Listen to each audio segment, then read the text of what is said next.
Stepping back for the big picture, for the average Californian, why would we be better off with a Senator Schiff compared to a Senator Garvey?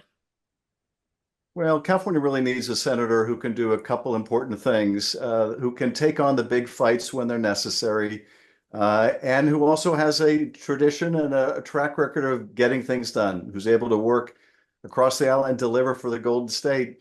I've been able to do both. When our democracy was threatened by a corrupt former president, I took on that president and defended our democracy, and I will continue to defend our democracy and fight to restore our freedoms, including reproductive freedom.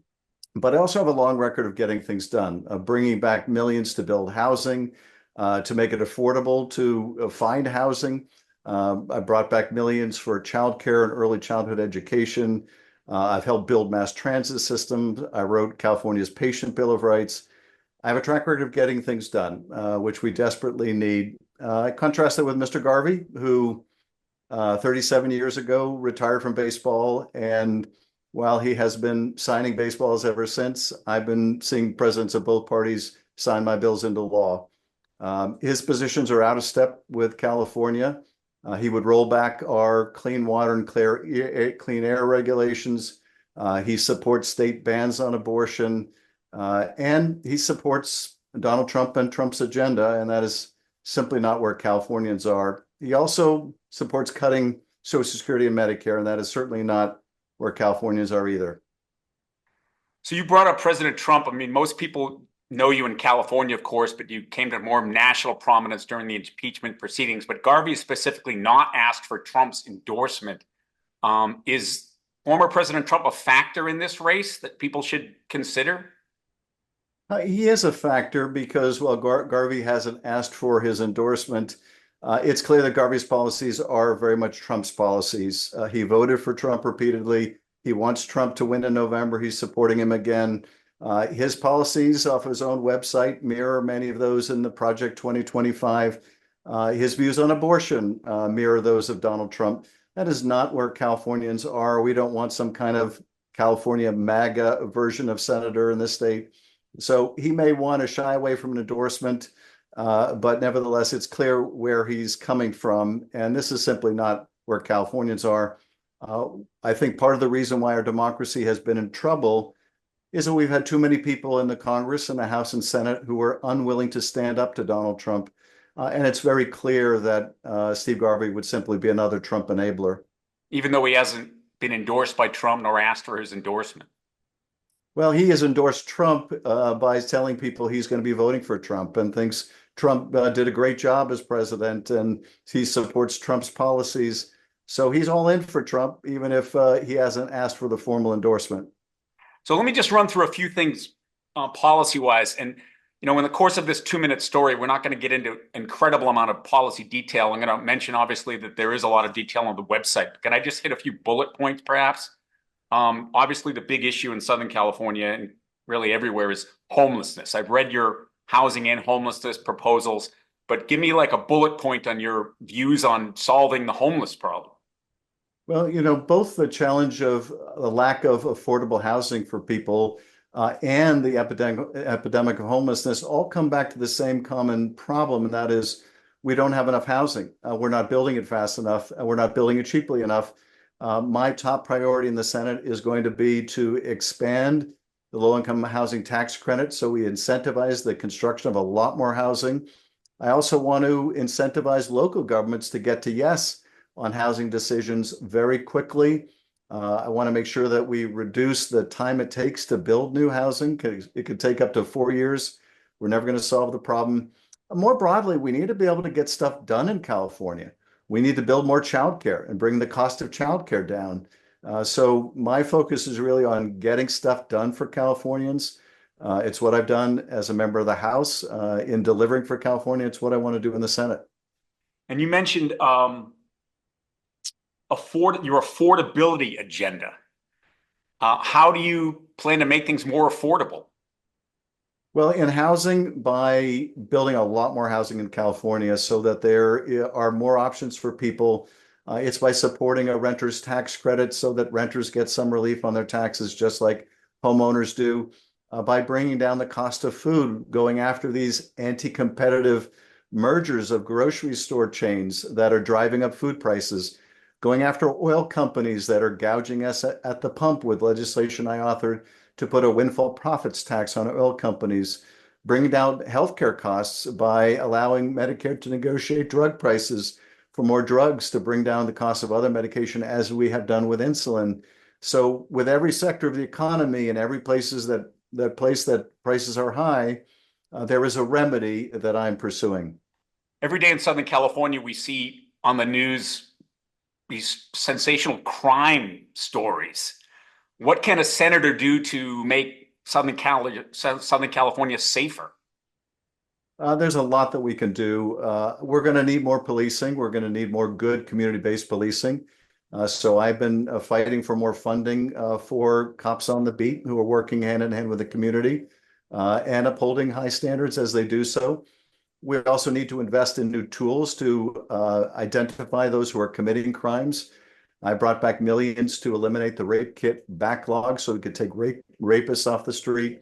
I helped establish a regional DNA crime lab in Glendale so that we could identify who's committing these smash and grab robberies and other property crimes.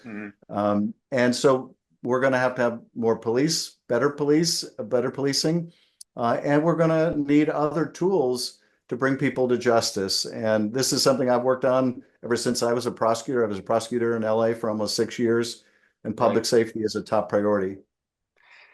The other big issue, of course, and this is such a broad term, is, quote, the economy. I mean, I read some of your proposals, some of your positions on your website, but when people ask you, how do you jumpstart, fix, stimulate the economy, what's your basic position, if that could be summarized in a short way?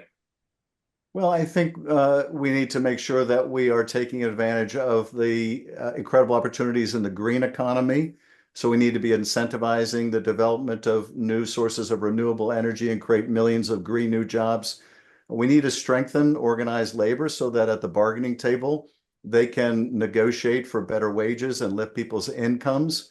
We need to make sure that we bring down healthcare costs so that everyone has access to affordable healthcare. I think a Medicare for all model in which anyone who chooses to join Medicare has the option to join Medicare would dramatically bring down the cost of healthcare. These are things that would really get our economy moving, lift incomes, bring down costs. And that's the kind of economy that I'm fighting for, an economy that works for everyone. I think tax relief is a big piece of it too. I want to make sure that we either raise the cap on the SALT deduction or get rid of it so that Californians aren't forced to pay more in federal taxes than people in other states. And I want to see the child tax credit once again expanded so that people get help with their child care costs, which are so extraordinarily high.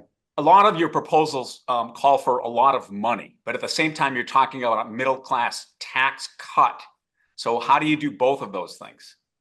Well, we can start by repealing the tax cuts for the very wealthy and large corporations that were part of the Trump tax gimmick. That tax cut for wealthy people raised taxes on middle class families by, for example, capping that SALT deduction.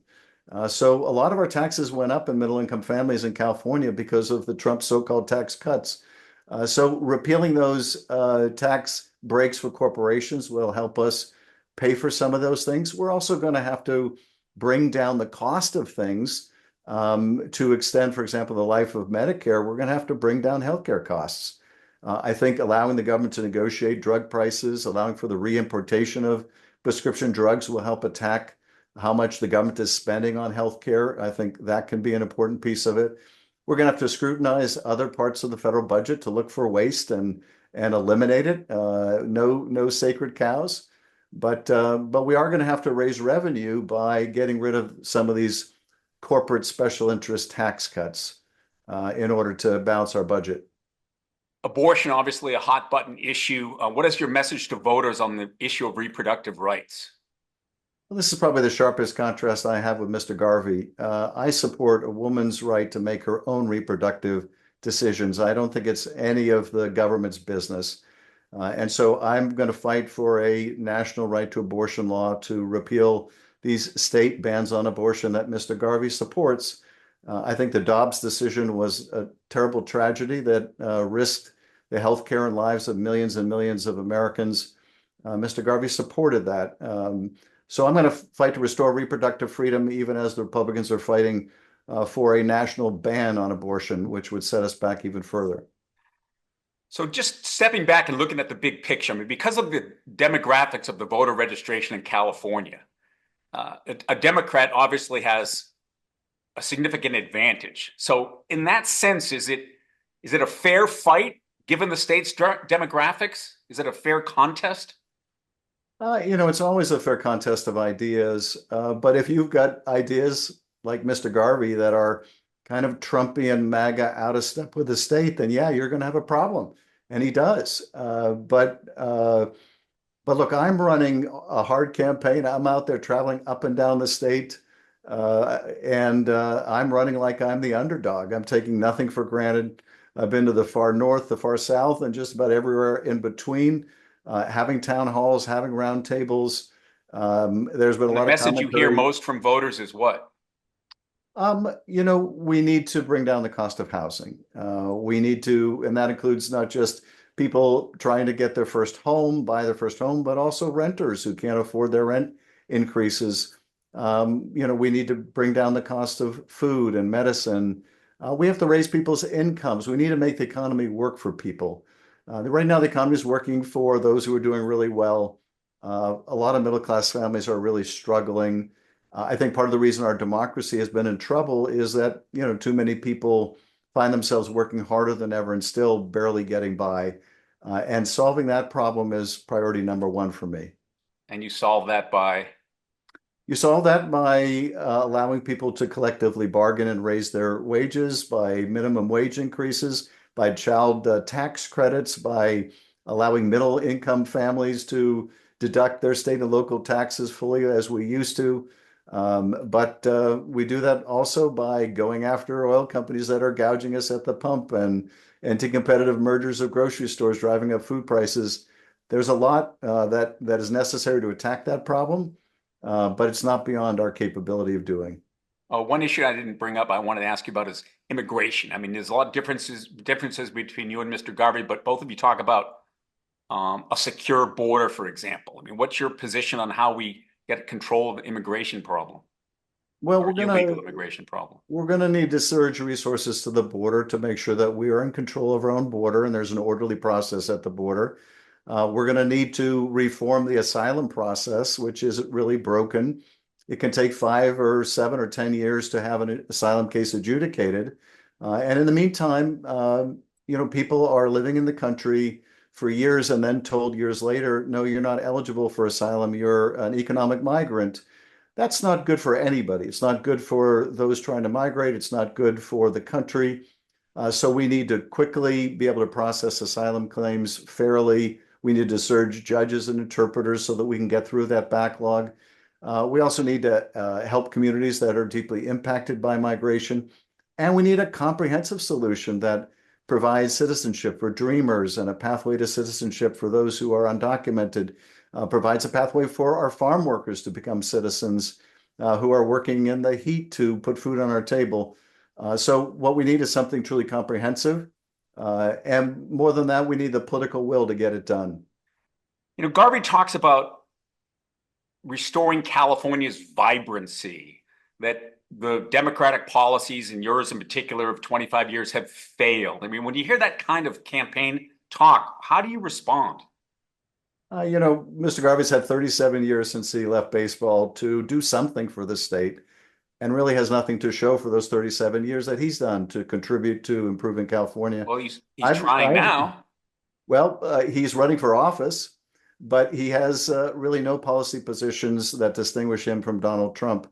That's not what Californians are looking for. I think they're looking for people who can deliver, people who have a record of delivering. And that's what I have. People who are also willing to stand up to a bully and not cater to them, which is what I have demonstrated my ability and willingness to do, to take on those big fights. That is not, I don't think those are two qualities that Mr. Garvey possesses. All right. Is there anything else you wanted to add that you want voters to? Prop 36, which is on the ballot. I'm assuming you're what is your position on 36? I haven't been able to find that. I certainly support accumulating the value of different thefts into a single count. But I need to look at what the legislature just did and compare it to what's in the proposition. So I'm going to look at those two things and make a decision about it. But clearly we need to deal with these smash and grab robberies and the retail theft and everything that's gotten so out of control.